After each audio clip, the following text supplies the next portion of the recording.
Hi, I'm Kathy. I have lived experience with an eating disorder and now support individuals and families who either they themselves or family members have disordered eating and or an eating disorder. And one of the biggest challenges that both the individual with the disordered eating and their family has is it's really not about the food, right? And you might be thinking it's disordered eating. What do you mean it's not about the food? That is just a symptom. Just like an alcoholic, the real issue is not the alcohol. They have to find coping skills that allow them to deal with those challenging emotions. And the same thing is true with disordered eating. So I have a little presentation here that I would love to share with you to kind of explain what is really going on in regards to this. So, one thing that is common, very common amongst people with eating disorders is a sense of control. They either feel out of control or they feel a need to control. And food just happens to be what they're choosing to control. So let's talk a little bit about the psychological roots of disordered eating and eating disorders.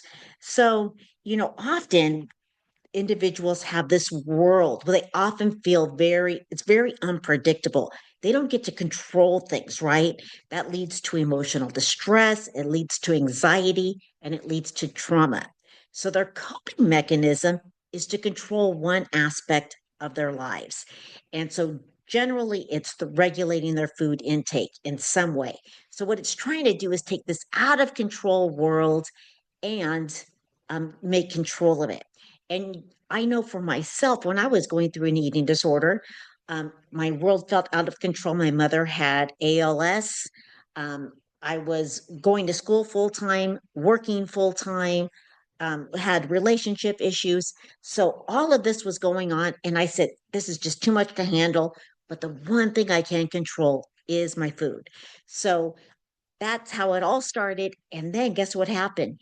It started the snowball effect and my world got a little bit smaller. I started to isolate, started to have perfectionistic tendencies, felt a lot of shame, lots going on in the background.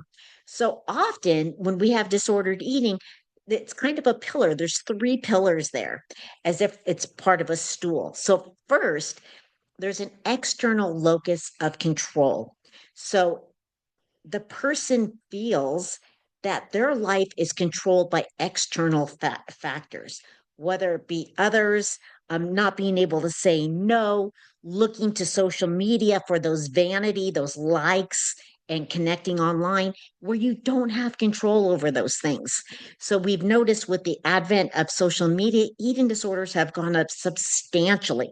And one of the reasons is people are looking for those vanity things like those likes, comments and things like that. And when they're not getting them, ugh, we have that. Then we, because of that, we start focusing on perfectionism. There must be something wrong with me. I'm going to focus on perfectionism, and you're very critical of yourself. So, not being able to live up to one's standards. And then, as a result of that, we have this emotional distress, right? There could be emotional distress from capital T trauma, small t trauma, conflicts, just fatigue, that inner noise just going rampant. So we have all of these things going on at one time, the perfect storm for that need to control. Now, what happens often with people with disordered eating, they have a trigger. It could be an email from work, email from a friend, something that happened at school. So we have these negative emotions, they escalate. And unfortunately, people with eating disordered eating, because of their perfectionistic tendencies, have a, I, an idea to isolate. It tends to be very common there. And so what they do the action where is controlled eating. So something that's very prevalent now is orthorexia, right? Where you have to have clean eating. You can't have um, foods that are non-organic and oh, it has this ingredient, I can't eat it. This ingredient, I can't eat it. And as a result, they stop going out to restaurants with friends, and then the world just becomes a little bit smaller. So although this temporary distraction of controlling your food intake in some way has a short-term relief. In the long term, it is very unhealthy. And I kind of liken it to someone who is an alcoholic. That first sip of that alcohol, their mind starts to slow down. They're like, oh, it feels so good. And then the next morning, they feel like crap, right? And then the aftermath is that guilt, that shame, that sense of losing progress. In addition, people with disordered eating tend to be very black and white, that black and white thinking. And so you kind of see this little snowball effect that we have. So the guilt feeds into the negative emotion that increases the stress. And then the loop just goes around time and time again. So we see this very often in people with disordered eating. So when we talk about disordered eating, first thing, people want to avoid those negative emotions. So what did it do? Control their food, either with binging, purging, and not eating certain foods and the like, right?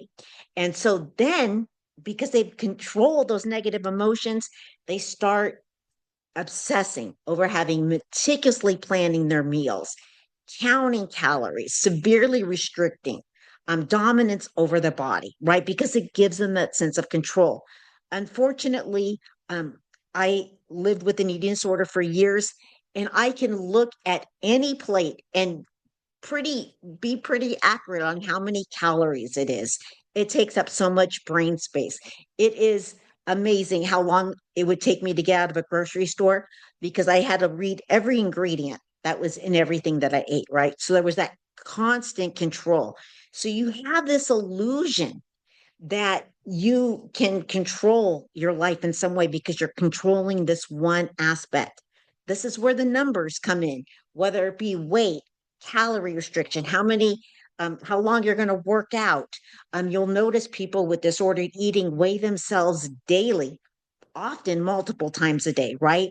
And that becomes their self worth, right? It's all about that numbers. For me, I had to exercise a certain amount of time. And if I didn't, then I was a failure for not doing so, right? So there's a lot going on behind the scenes. And then this compulsion's left unchecked and they become overrun. So although we think we're controlling our food, we're controlling our weight, we're controlling our body, what's really going on is it's controlling us, right? And so all of those things are going on. So I have this little slide here talking about people who emotionally eat versus a clinical eating disorder. There is a difference between the two. It's usually in severity. And usually, we have a healthy eater, then it goes into disordered eating, and then it goes into an eating disorder. You usually just don't go from healthy to an eating disorder overnight. Sometimes every once in a while, you'll see that if there's a capital T trauma event, sometimes you'll see that, but very, very rarely. So, recognize that the food or not eating food or weighing yourself every day or calories or over exercising, there is a short term immediate soothing or a distraction. So there is a short term benefit. And it's very interesting to recognize that at one time the eating disorder or disordered eating served you until it didn't serve you, right? So that's where the slippery slope comes into play. And then you have that relationship with food, whether it be for emotional eaters, it's very impulsive, it's unplanned, it's a distraction technique. For people with anorexia, it's kind of a fear of food, like people with ARFID, which is avoidant restriction food intake disorder. So they're both of the same side of the two sides of the same coin, right? Just like anxiety and depression are pretty much the same thing. Depression, just thinking about the past, anxiety, just focused on the future, right? Same thing here. And then either numbers, weight, exercise becomes your identity. You have to fit this certain image, right? And then you have that perception of control. Emotional eaters, when they are in an emotional eating state, have a loss of control and they feel that. Sometimes they'll eat quite quickly and the like. So, during the act, people with an eating disorder often feel controlled during the act, but then there's that aftermath, and I call it the food hangover. that people with emotional eating or disordered eating have, right? So when we go through this, there is a surface level um, fear of the body. So if I put on weight, I would have failed in one area of my life. And then that fear of that if you relax, you take your foot off the brake, you're going to lose control, right? And I remember being in this way. I have complicated relationship with some of my family members, and my mom was very focused on food and weighed herself on a daily basis. In fact, our scale was at the front door, so that would be the last thing she did before she would go out for the day, which tells you a little bit about what was going on in my family. And so I had a fear, oh my goodness, if I don't count my calories, if I don't exercise, I'm going to go out of control. And then we have this subsurface level. Who am I without my eating disorder? It's kind of becomes your image. It becomes what you're known for. For some people, it might be a very picky eater. For others, it may be a very clean eater. And unfortunately, our society has a whole community based on disordered eating, which is another story for another time. And then the deepest level, that core, that gut, I will lose my safety net. How else am I going to cope with my feelings? How else am I going to do that if I don't control my food? Because then I have to deal with the real crap, right? So, all of those things going on, right? So, you have to consider at first, we feel we're controlling our food, our exercise, our nutrition, our weight, and then it controls us.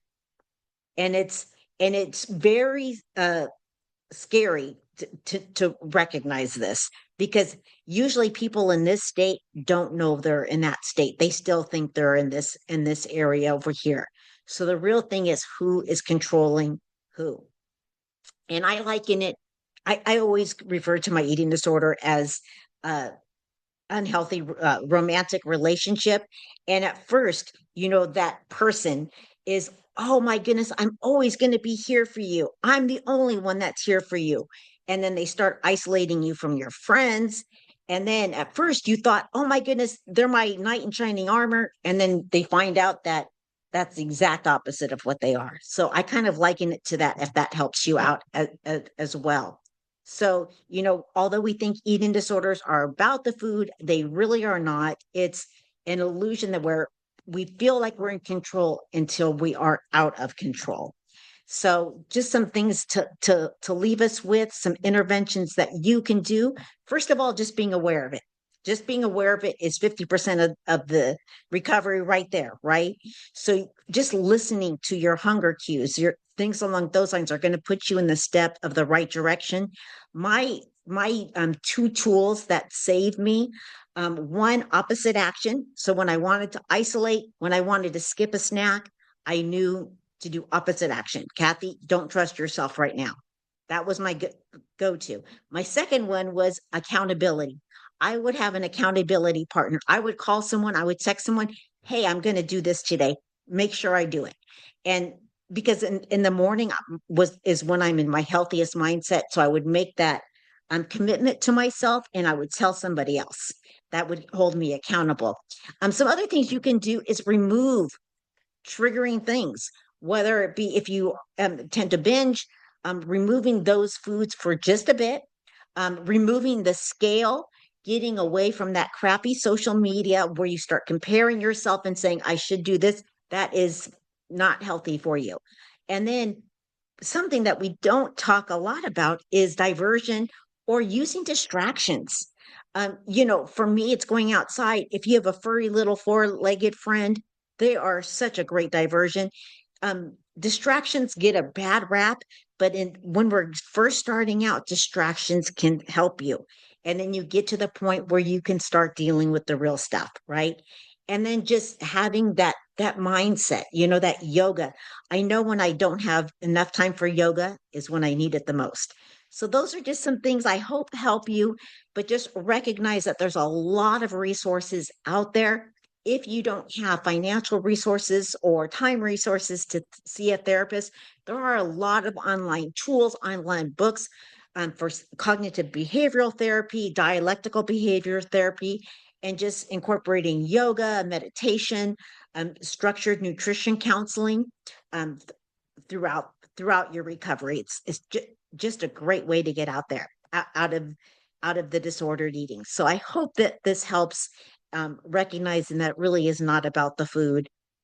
And ask yourself, is the food controlling me, or am I controlling the food? And both answers are will be very helpful in your recovery. Take care and have a great day. I wish you well.